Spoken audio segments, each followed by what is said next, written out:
So you know FDR, right? The president? Yes. And you know what he's famous for?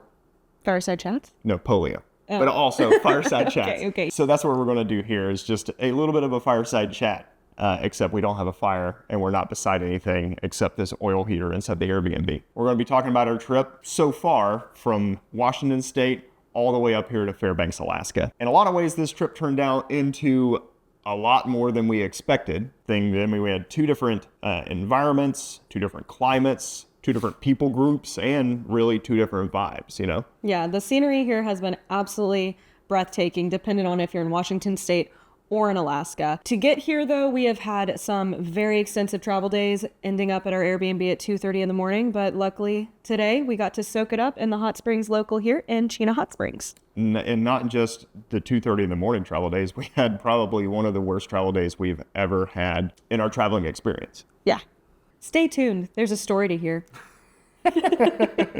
We landed in Seattle around lunch, picked up a rental car, and then immediately drove like 2.5 hours out the Olympic Peninsula right to a little town on Puget Sound called Port Angeles. Port Angeles is cool is because it is basically the town that feeds the entire national park of Olympic National Park. We went to bed, woke up the next morning, and then went and hiked Hurricane Ridge. Hurricane Ridge is allegedly one of the snowiest places in the country. And so we were prepared for very cold, very windy, very cloudy temperatures. In reality, what we got was sunny and about 60 degrees. There was tons of snow on the ground, but it was just not at all what we had prepared for. We did about a 5 to 6 mile hike, and during that time, we were just having to shred layers to the point where we were just hiking in t-shirts. It was nuts. The views, however, were unbeatable. Then we went to sleep, and the next day we went to the rainforest. That was another, about 2 hours as well? 2-hour drive from where we were staying at in Port Angeles. Shout out to the Super 8. It was fantastic. It was a 2-hour drive out into the middle of nowhere. There is not much that's going to be between there and when you actually get to the rainforest. Luckily, it's pretty accessible. I would say anyone who's either, low activity, high activity, everybody can enjoy this. It was not paved, but kind of marked out trails that you can walk through. The scenery was absolutely amazing. There was plenty of moss. Everything was very lush and green. There was water, flowing through the entire rainforest as you walk through.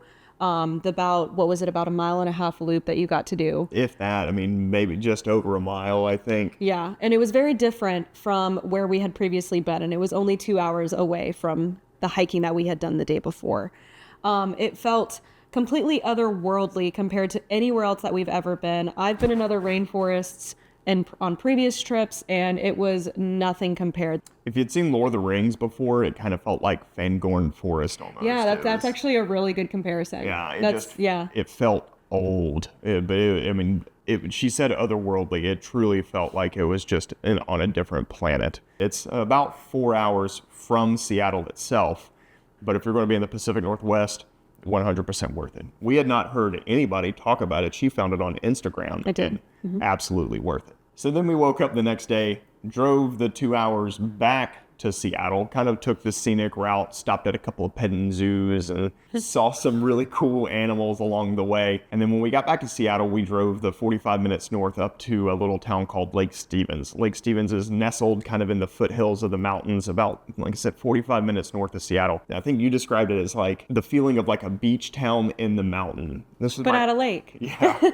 This is my second time in Lake Stevens, and it's absolutely beautiful. Just picturesque, like beautiful lake, nestled in a little valley, surrounded by huge mountains. Beautiful homes, very like small town homey feel when you're there. It feels very comfortable. This would be a spot that if you wanted to get away and make it, at least for us, being from the Southeast, to a place that didn't feel like you're in the environment that you're coming from, but you don't want to have the hustle and bustle of the city or a bunch of traffic, much noise.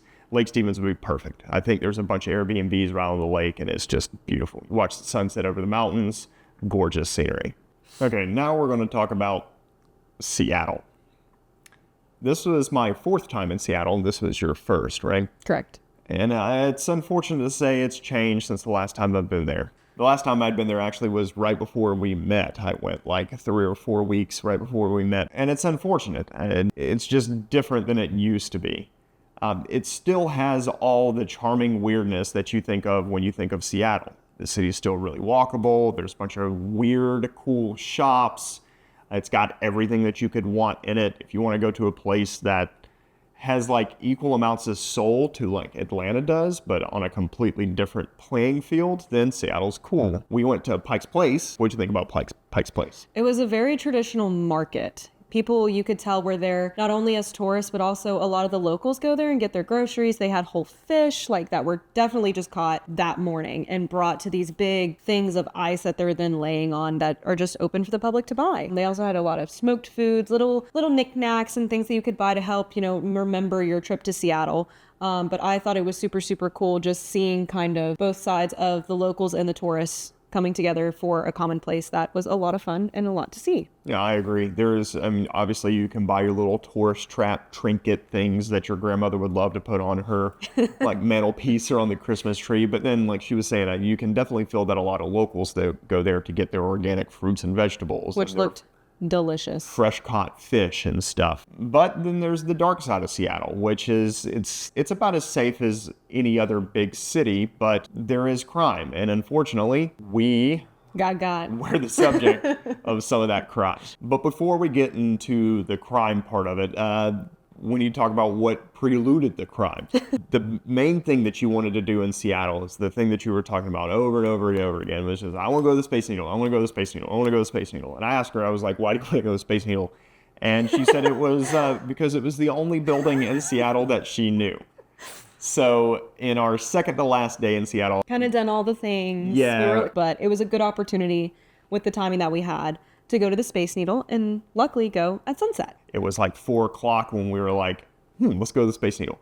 Even though it's my 4th time, it's her first time, I'd never been to the Space Needle, so I felt like it was something that we should both check off the box of Seattle travel, right? So we get to the Space Needle about 4:20. So then there's a little parking lot like right across, like half a block from the Space Needle that you can just pay to park. It was $18 to park. You can see the Space Needle entrance from the parking lot. Yeah. So we get out, go get our tickets, get up in the Space Needle. What did you think of the Space Needle? I thought the Space Needle was super cool. When you go, there's 2 levels that you can look at. You have the observation deck, which is the very, very tippy top.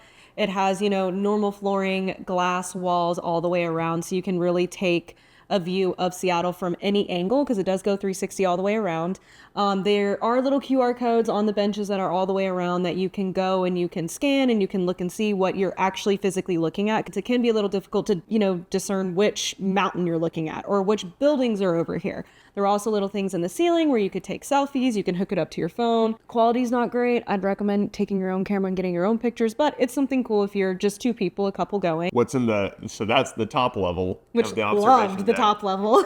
Then you walk down some stairs, just 1 floor down, and then what's down there? Glass floor. You walk out, it's carpet on the center kind of ring. The outer ring does turn. It moves ever so slowly all the way around. So you can stay in one spot and it'll take you all the way around. Don't ask me how long it takes. I feel like it's a while. But glass flooring. You gotta have some bravery to walk out on the glass floor. I could not get over it. Did not like it. You did not care. You were tap dancing on the glass, and I'm like, I'm gonna stay right here. I'll follow you as you go around because I'm not doing it. You can look straight down to the base of the Space Needle. Kind of a weird feeling, get some vertigo, but it's also really cool, especially at night. And we went at sunsets. We were able to watch the sunset across the Puget Sound. We spent about a total of 50 minutes at the top of the Space Needle before we decided, okay, time to leave. Walk out, walk back towards the car. Then we see a car that we had not seen previously that was parked beside our car. And as we were walking up, they skidded tires, hopped the curb, and then drove off. I guess they didn't realize that wasn't the exit type thing. And then Megan looks at the car and says, why did we leave the back window down? And then that's when we came to the realization is that red car had busted out the rear passenger window of our rental car and had stole a bunch of things. Unfortunately, my car keys. My car is parked at the Atlanta airport. Yeah, so we're making that just a later problem. In the moment, we just felt angry, like violated, just frustrated with the whole thing. We were leaving the next day. We just come on, like, you always think, these things happen, but you never think it's going to happen to you. But unfortunately, it did that day. But that's kind of the way life is. Thankfully, they didn't take anything that couldn't be replaced. But it's frustrating because the city could be so cool, but now you kind of feel tainted, right? Like, it just feels, man, now I don't want to go back to Seattle because that's my last memory of Seattle, is getting my shit stolen, But we decided that we weren't going to let Very nice individuals. Assholes win, right? We were going to not let it define our trip. So we went back to the hotel, had a pissed off night's sleep, got up, and then just rebought everything. We weren't going to let them steal our joy. So we went to the REI, got her all the cold weather gear that was stolen. Then we went to the coolest locally owned camera store ever called Glazers. Is it Glazers or Glazers? Glazers, I don't know, one of them. Shout out. Extremely cool. If you're ever in Seattle, you got to go check them out. Those guys were awesome. Rebought all the camera gear that was stolen, and then went to the airport, and then got on a plane and headed here to Fairbanks. It's now 12:30 Fairbanks time, 1:30 Seattle time, and 4:30 Atlanta time. So we are tired. So we get off the plane. As we're waiting for the bags, I'm like, hey, do you want me to go get the rental car? She said, yeah. So then I walked out those sliding glass doors at the Fairbanks airport at 1 a.m. And then that's when it hit me. I felt like I was being punched in the chest and the nose at the same time with how cold it was. Absolutely frigid. We get in the rental car, and then we make it to this place. It's a pretty dope little rental house, huh? Yeah, it's cute. So we spent about 5 days in Washington State, all across from Port Angeles all the way to Seattle. And then we're going to spend about the same amount of time here in Fairbanks. But this is the end of day 2. How do you feel like they compare so far, Seattle to Fairbanks? I think that they are on completely separate playing fields. I don't think that it's fair to compare the two because they are so vastly different. Fairbanks we're in the thick of it. If you look anything up about going to Fairbanks, it literally says to not go in January. It is cold. Seattle, on the other hand, is having some warmer than usual weather, which was, unfortunate for us because we were so prepared for the cold weather. Yeah, and they are just, two completely different worlds. Somehow amongst Seattle's many warts, it does seem very, polished. There's a feeling of, this is the way the city is supposed to feel, Yeah. Does that make sense? So you, lean into it. Fairbanks does not care how you think the city is supposed to feel. Fairbanks just feels rough and rugged. It's the difference between wearing a pair of skinny jeans and wearing a pair of overalls. Does that make sense? Yeah. Oddly. It's where you want to come to if you want to see kind of the unadulterated winter version of what nature can give you.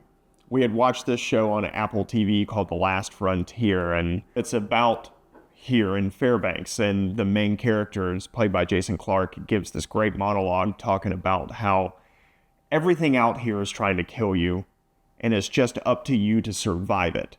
And that's what it really feels like. It feels like you're just here surviving, but that's not a bad thing. It's not a negative. It's part of the experience of being here. Today, we got up and really started exploring. We decided that we were going to drive the hour and a half out to this place called Chena Hot Springs. You want to explain to them what that is? You are driving down a 2-lane road for, 52 miles? Mm-hmm. All the way down with nothing but a few houses on the side of the road. So after you drive the 52 miles down that 2-lane highway, it literally ends at the Chena Hot Springs Resort. It's literally like a geothermal hot springs coming out of the ground that they created like a little tourist trap resort around it. It's 110 degrees. They literally have to pump cold water into it to bring it down to where you don't feel like you're cooking. But it's great. I mean, you have sub-zero temperatures all around you.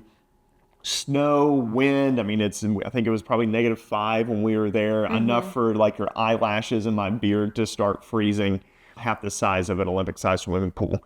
So after you take a dip into the hot springs, or before, which is what we decided to do, we went and took a self-guided tour to the ice museum that they have local on the resort. There you will find all sorts of things, chapels that people literally get married in. They have a bar, they have, what was it, jousting, all sorts of different sculptures and things that you can experience when you actually go into the ice museum. One of the fun parts of going is you can purchase a apple teeny, which is what they had on the menu. You get your drink, you sit at the ice bar, you enjoy some talk with people who are on your tour with you, as well as the guide that takes you through the museum. You have your drink, and then afterwards you're supposed to go outside, turn to the north, and you take that glass that the apple teeny was in, which is literally made of ice, and you smash it on the ground, and it's supposed to be good luck. So Chino Hot Springs was super cool. After we finished up there, we made the hour-and-a-half drive back here to Fairbanks. And this is kind of where we are now. We're just kind of relaxing at the end of the day. We know that this is not the end of the trip. We still have 3 full days left here to go explore, go to the museums and all that. But we really just wanted to kind of give you an up to this point look at what we've done so far. I think that's totally kind of what this trip is about, is just seeing the unseen, right? Seeing things that people don't normally go to. We went to Mount Rainier, and we haven't even talked about that because I feel like a lot of people go to Mount Rainier.